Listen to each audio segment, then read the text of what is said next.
नमस्कार, कसे आहात? छानच असणार. तर स्वागत आहे तुमचं माझ्या मनीषाज रेसिपी यूट्यूब चॅनलवर. तर आज आपण दुधी भोपळ्याची एक भन्नाट रेसिपी बघणार आहोत. तर दुधी भोपळ्याचे तुम्ही भरपूर पदार्थ बनवून खाल्लेले असतील. वेगळा पदार्थ बनवणार आहोत.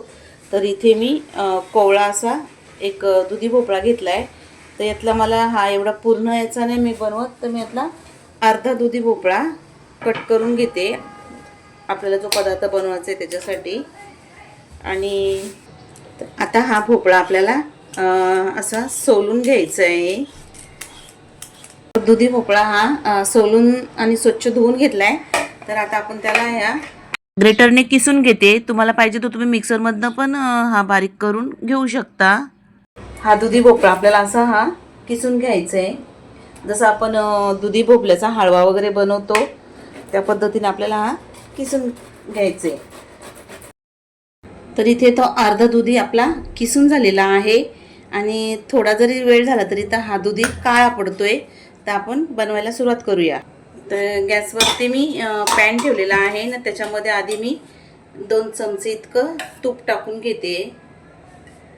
आणि लगेचच आपण हा जो दुधी किसून ठेवलाय तो टाकून घेऊ.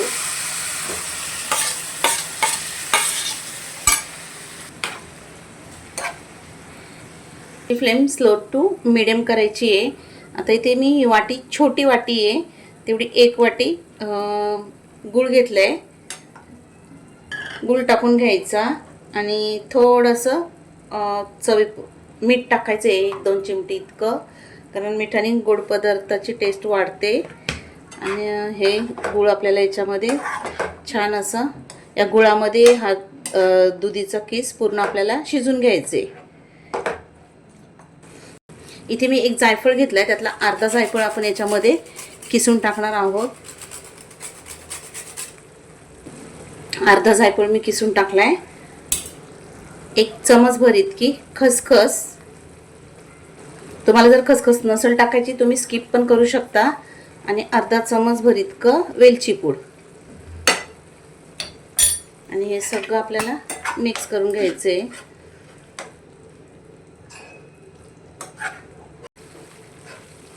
छान सुगंध येतोय. तर विचार करा तो पदार्थ बनल्यावर किती टेस्टी लागणार. आता आपण 5 ते 10 मिनिटं गॅसची फ्लेम एकदम बारीक करून झाकण लावून शिजून घेऊ. इथे 5 मिनिटं झाली आहेत.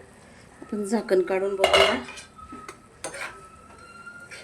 इथे छान असा हा दुधीचा हे शिजून झालेला आहे. तर गॅस बंद करून मी थंड करून घेते. इथे हा दुधीचे बनवलेला आता थंड झालाय. तर मी ह्या परातीत काढून घेते.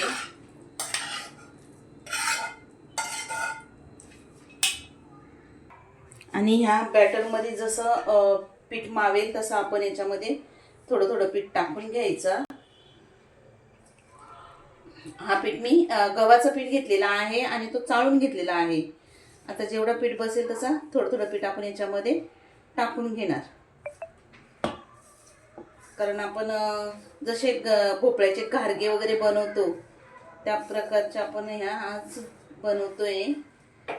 आणि आता याच्यामध्ये मी पाव वाटी इतकं तांदळाचं पीठ घेतलंय. म्हणजे आपण जे पदार्थ बनवणार आहोत तो छान असा क्रिस्पी कुरकुरीत होईल.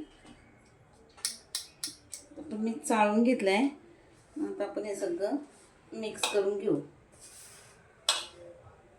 याच्यात आपल्याला पाणी वगैरे अजिबात टाकायचं नाहीये. आता जर आपल्याला पाण्याची गरज वाटली तर आपण इथे मी थोडंसं असं कोमट दूध घेतलेलं आहे. तर थोडं थोडं ते टाकून घ्यायचं. कारण आपण जसे चपात्यांना जसं कणिक मळतो तसं आपल्याला हा गोळा बनवून घ्यायचे. थोडं थोडंच दूध टाकायचं आहे. इथे घेतलेल्या दुधातला अर्धा कप दूध मी वापरलेला आहे हा कणिक मळण्यासाठी. आणि छान असा घट्टसरच थोडंसं मळलेला आहे, जास्त पण मऊ नाही मळलेला. तर आता आपण याला 10 मिनिटं रेस्ट करायला ठेवू. याची कणिकला रेस्ट करून 10 मिनिटं झाली आहेत. पुन्हा एकदा आपण त्याला एकसारखं करून घेऊ.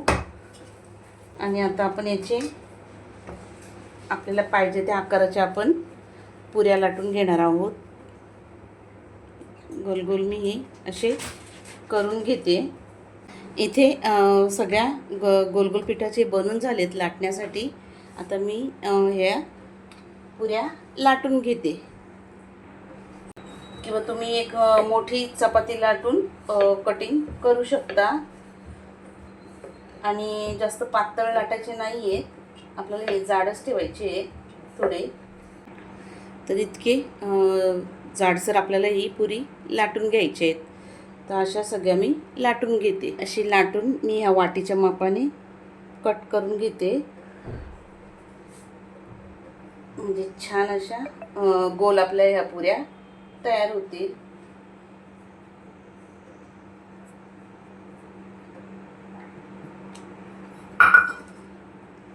या पद्धतीने आपल्याला या पुऱ्या सगळ्या लाटून घ्यायच्या आहेत. इथे आपल्या सगळ्या पुऱ्या लाटून झाल्या आहेत. आता आपण त्या तळून घेऊया. साईडला मी तेल कढईमध्ये गरम करायला ठेवलं आहे आणि तेल गरम पण झालं आहे. तर आपण ही पुरी टाकून घेऊया. नाहीचं तेल पूर्ण आपल्याला निथळून घ्यायचं आहे. कलर बघू शकता किती सुंदर आलेला आहे. खुसखुशीत झालेल्या आहेत.